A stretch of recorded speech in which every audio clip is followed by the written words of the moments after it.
Mahalaga ang pagkakaroon ng mga halamang gamot sa ating garden. Nakakatulong ito sa mga simpleng karamdaman at mga paunang lunas. Ganun pa man, ang pagsangguni sa mga doktor at eksperto ang pinakamahalagang hakbang na dapat gawin upang malaman natin ang totoong kalagayan ng ating pangangatawan. Narito muli ang huling bahagi ng ating paksa patungkol sa mga herbal plants na mainam kung mayroon tayong tanim sa garden.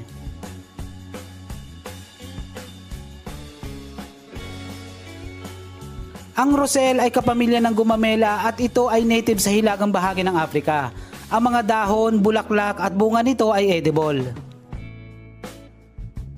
Karaniwang ginagamit ang mga bunga nito bilang pampaasim sa mga lutuin, samantalang ang mga murang dahon at maging ang bulaklak ay isinasama sa mga salad recipes. Ang roselle ay may mahabang listahan ng mga benepisyong pangkalusugan. Ang ilan dito ay nakakapagpatibay ng ating mga ngipin at gilagi dahil sa mataas na taglay nitong calcium. Mataas din ang antioxidant properties nito at nakakatulong sa magandang lagay ng ating atay. Bukod dito ay may anti-cancer properties din ito. Mayaman din ito sa vitamin C at nagpapalakas ng ating immune system. Nakakatulong din ito upang mabawasan ang pananakit ng puson sa mga kababaihan, bunga ng buwanang dalaw. Mainam din ito sa mga nais magbawas ng timbang, sa mga nakakaranas ng stress at maaaring makatulong sa mga may ubo, sipon at lagnat. Bukod dito, nakakatulong sa mga may matataas na blood pressure. Ang Thai basil ay native sa mga bansa sa Southeast Asia at pinaniniwalaang ito ay native sa Thailand. Ito ay kapamilya ng mint at malapit na kamag-anak ng sweet basil. Ang pag-inom ng tsaa nito ay maaaring makatulong na bumaba ang lagnat, sipon at tuyong pag-ubo. Nakakatulong din sa pagpapababa ng timbang. Mataas ang antioxidant properties nito at base sa mga pag-aaral ay kinakitaan din ito ng mga potensyal na maaaring mapigilan ang pagbuo ng cancer cell. Sa mga nakakaranas ng stress ay maaaring durugin sa palad ang mga dahon nito at ipahid sa noo at sentido upang mapakalma ang mga kalamnan. Ang paglanghap ng aroma nito ay nakakatulong sa mahimbing na pagtulog.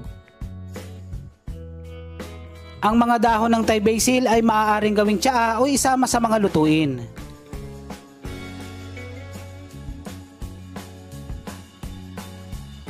Ang mulberry ay nagmula sa mga bansa sa Asia at ngayon ay matatagpuan na sa halos lahat ng panig ng mundo. May 3,000 taon na nakakalipas mula nang ito ay itanim at paramihin bilang pagkain, sangkap sa paggawa ng papel at lunas sa maraming karamdaman. Ang mga dahon ng mulberry ay higit na 25 beses ang taglay na calcium kumpara sa gatas. Higit sa 10 beses ang taglay na fiber nito kumpara sa green tea at mas mataas ang iron kumpara sa spinach.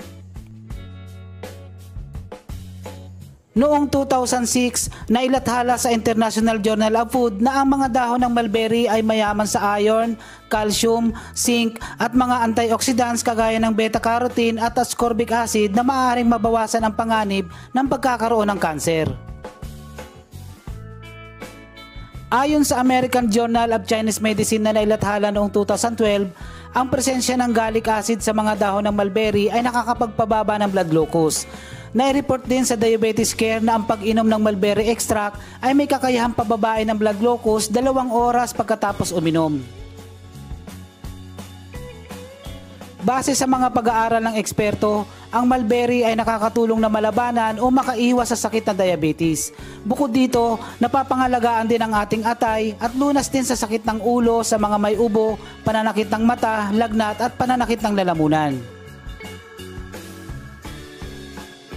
Ang mga dahon ng mulberry ay maaaring ibabad sa mainit na tubig sa loob ng 3 minuto at maaari nang ipanghilamos at ipanghugas sa katawan upang mawala ang mga dust spot at panunuyo ng balat. Ang mga dahon ay maaaring gawing tsaa, isama sa mga lutuin o gataan kung paano niluluto ang laing.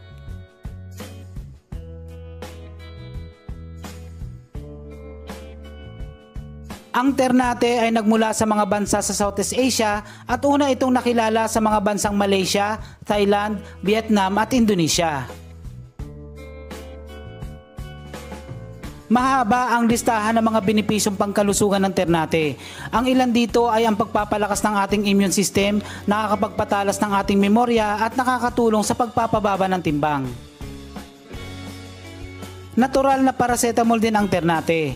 May ilang libong taon na nakakalipas mula nang gamitin ito bilang lunas sa sakit ng ulo, sobrang pagkapagod at pananakit ng kalamnan.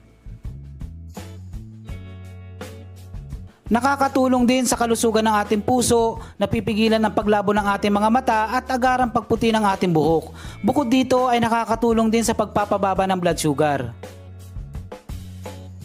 Itinuturing din itong aphrodisiac o nagpapataas ng kagalakang sexual para sa mga babae. Ang mga bulaklak ng Ternate ay maaaring gawing tsaa o ipangkulay sa kanin.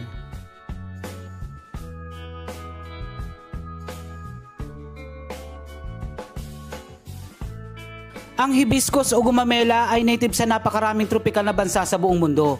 Ito ay kilala dahil sa kanyang laki at iba't ibang kulay ng bulaklak. Isa ito sa mga paboritong itanim ng mga hardinero sa buong mundo. Ang bulaklak at dahon ng hibiscus ay edible. Karaniwan ay ginagawa itong tsaa at iba pang inumin. Sa modernong pagsusuri nito bilang lunas sa maraming karamdaman, ang hibiscus ay kinakitaan ng potensyal na maaaring makatulong sa pagpapababa ng blood pressure at cholesterol level. Ito ay mayroong anthocyanin na itinuturing na anti-cancer properties. Nakakatulong din ito sa pagpapababa ng lagnat, pananakit ng tiyan at pagbabawas ng timbang.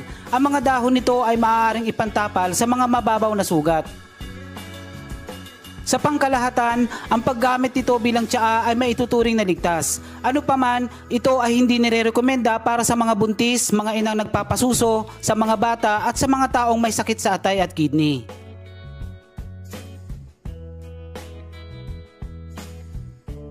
Ang kulantro ay kadalasang may pagkakamaling tinatawag na koriander, gayong ang dalawang halaman ay magkaiba. Madalas ay tinatawag din itong sawtooth coriander dahil sa tila mga maliliit na ngipin sa gilid ng mga dahon. Karaniwan itong ginagamit bilang pampalasa sa mga pagkain, partikular na sa Caribbean at Latin America. Mayaman ito sa calcium at iron. Ang mga dahon ay maaaring gawing tsaa upang maibsan ang lagnat at sipon. Nakakatulong din sa pagpapababa ng blood sugar. Ang mga dahon ay maaaring nguyain upang mawala ang hindi kanais-nais na amoy ng ating bibig. Nakakatulong din ito para sa mga may hika at upang ma-detox ang ating katawan. Ang mga dahon ng kulantro ay maaaring gawing tsaa, pampalasa sa mga lutuin at isama sa ating salad recipes.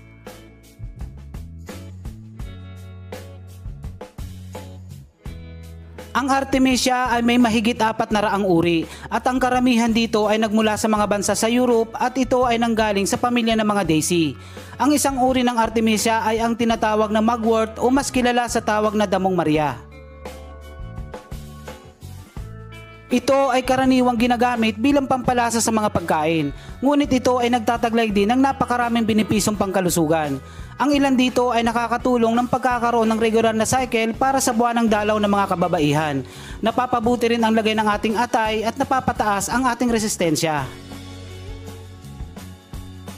Ang mga dahon ay nakakatulong sa pangangati ng balat, nagpapakalma ng mga kalamnan at nakakatulong sa mga nakakaranas ng diarrhea, pagsusuka at iba pang karamdaman sa tiyan.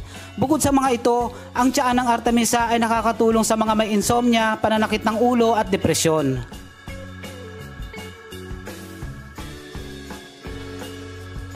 Ang aloe vera ay mayroong mahigit 500 uri at ang karamihan dito ay nagmula sa Arabian Peninsula. Ito ay libong taon nang ginagamit ng tao bilang pagkain at lunas sa maraming karamdaman. Sa kasalukuyan, ito ay ginagamit na rin sa iba't ibang uri ng produktong may kinalaman sa pangangalaga ng balat, pampaganda at sabon. Ang gel na matatagpuan sa mga tangkay ng aloe vera ay nagtataglay ng maraming vitamins, minerals, amino acids at antioxidants. Nakakatulong ito bilang lunas sa pagkapaso ng balat at mga mababaw na gasgas. Napapabuti rin ang kondisyon ng ating balat at napipigilan ang agarang pagkulubot. Ang mga katas nito ay nagtataglay ng vitamin B, C, E at folic acid. Bukod dito ay mayaman din sa calcium, copper, chromium, sodium, selenium, magnesium, potassium, manganese at zinc. Ito ay maaaring gawing inumin at magreresulta sa magandang kalusugan ng ating atay, balat at sa mga nakakaranas ng heartburn.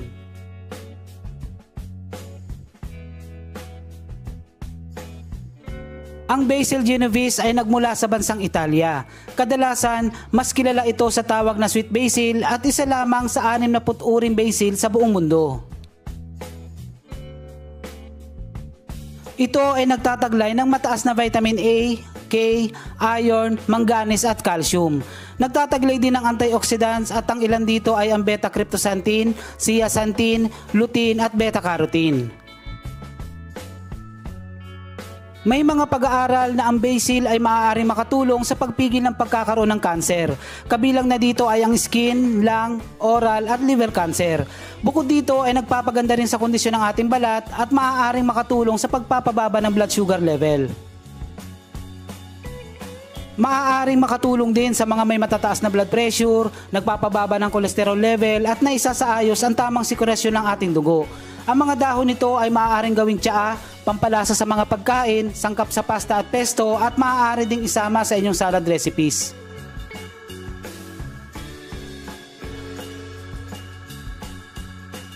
Ang cat's whisker ay nagmula sa katimugang bahagi ng China, Indian subcontinent at Southeast Asia. Tinatawag din itong Java tea at kidney tea o dito sa Pilipinas ay mas kilala sa tawag na balbas pusa. Ito ay malayong kamag-anak ng basil family. Ang mga dahon nito ay bahagyang may pagkakahawig sa iba pang uri ng mint. Ito ay tradisyonal na ginagamit bilang halamang gamot sa mga bansang Malaysia, Pilipinas at China. Bagamat sa mga kanluraning bansa ay itinuturing lamang itong ornamental dahil sa magandang bulaklak nito. Ito ay nakakatulong sa iba't ibang uri ng karamdaman na may kaugnayan sa paghinga, nakakapagpababa ng blood pressure at nakakapag-regulate din ng ating blood sugar. Mainam din sa mga nais magpababa ng timbang at nakakatulong sa magandang kalusugan ng ating gilagid. Bukod dito, mataas din ang antibacterial properties at nakakatulong sa pangangalaga ng ating balat. Ang mga dahon ng cat's whisker ay karaniwang ginagawang tsaa.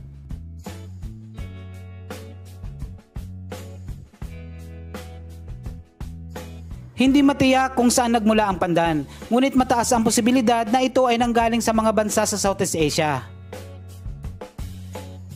Ito ay nakilala dahil sa kanyang aroma at lasa. Karaniwan na itong sangkap sa mga lutuin sa India, Thailand, Indonesia, Malaysia at Pilipinas. Base sa mga pag-aaral ay nakakatulong ito sa mga may matataas na blood pressure at maaaring maiwasan ang stroke. Noong 2015, nailathala sa US National Institute of Health site na ang pandan ay may kakayahang magpababa ng blood sugar level para sa mga may type 2 diabetes. Lunas ang mga dahon nito sa arthritis at pananakit ng katawan. Sa regular din na pagkonsumo nito ay maaaring mapababa ang level ng uric acid at maaaring makatunaw ng kidney stones. Ang mga dahon nito ay maaaring nguyain upang mapawi ang pangingirot ng gilagid at nakakatulong na malinis ang ating atay at lumabas ang mga toxin sa ating katawan. Ang mga dahon ng pandan ay maaaring pakuluan at gawing tsaa at pampalasa sa mga pagkain at inumin.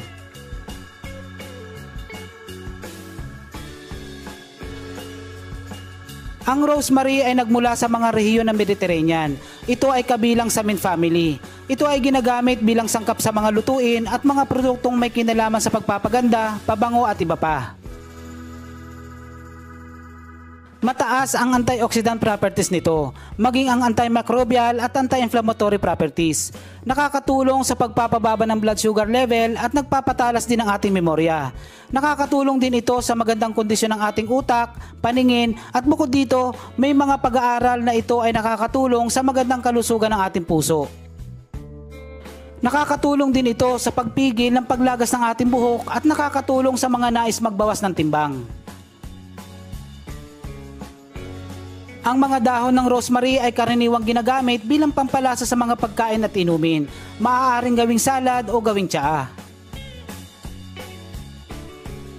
Ang mga halamang ating nabanggit ay may mga nabibiling buto nito sa online, groceries at garden supply. At ang mga ilang halaman ay maaaring mahanap sa mga garden store sa inyong lugar. Ito po si Kuya Don at maraming salamat sa inyong panonood.